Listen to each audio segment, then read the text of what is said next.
Pelatih Yaman merasa tak pantas dibantai timnas Indonesia U17.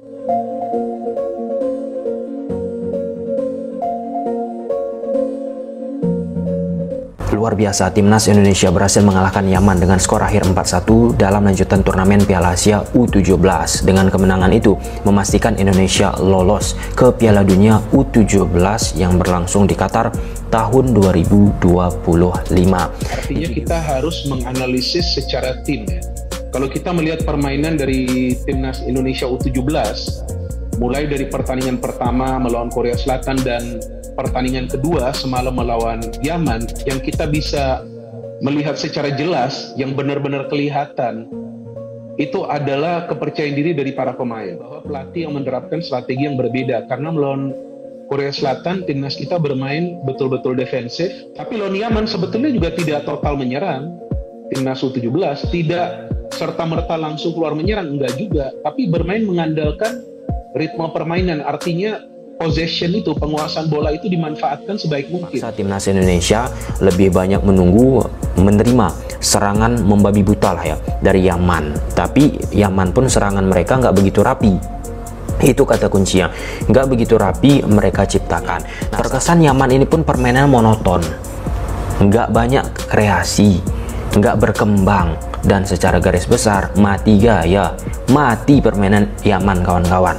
Ya, tapi paling tidak belajar dari pengalaman-pengalaman sebelumnya, bagaimana kita mengelola mereka menjadi aset yang berharga, kemudian menjadi pemain profesional yang mudah-mudahan bisa bermain di luar negeri, kemudian bisa meningkatkan karir mereka. Nah, itu sebetulnya.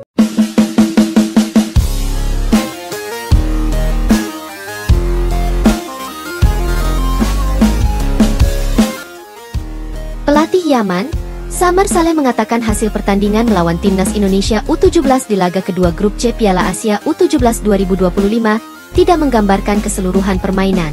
Yaman takluk dengan skor mencolok 1-4 dari Indonesia, Senin 7 April.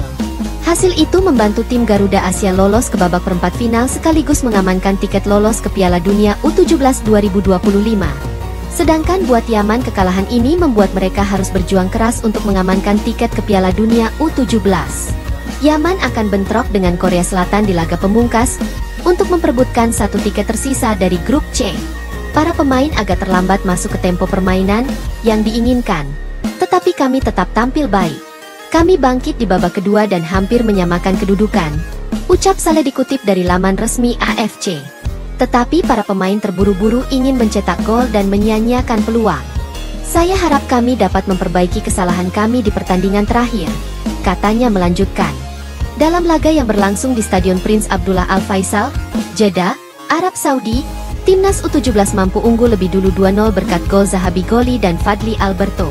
Yaman sempat memperkecil skor menjadi 1-2, tetapi brace dari Evandra Florasta membuat Indonesia mengakhiri laga dengan skor meyakinkan 4-1. Timnas Indonesia U17 saat ini menempati puncak klasemen grup C dengan 6 poin.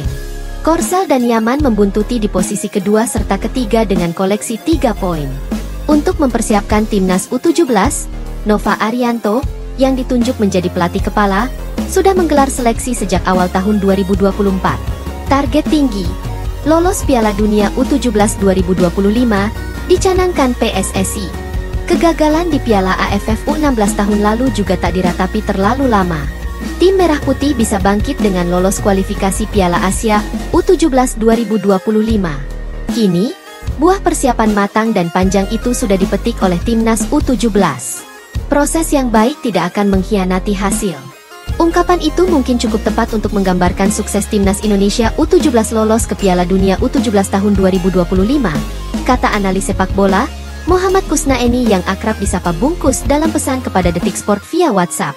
Tim ini dibangun dengan proses seleksi yang ketat, ditambah persiapan panjang yang sangat baik. Termasuk di dalamnya menjalani sejumlah uji coba melawan berbagai jenis lawan. Proses yang baik itu dijalani secara konsisten oleh Coach Nova dan jajaran pelatih. Tidak banyak hingar-bingar publikasi, mereka fokus membentuk tim yang solid. Hasilnya terlihat di Piala Asia ini.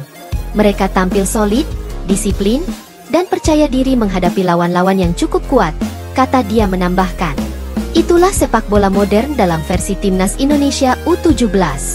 Beda lawan, beda pula cara menghadapinya. Tak perlu pamer permainan cantik, tapi hasil tak mengecewakan, kata dia menambahkan.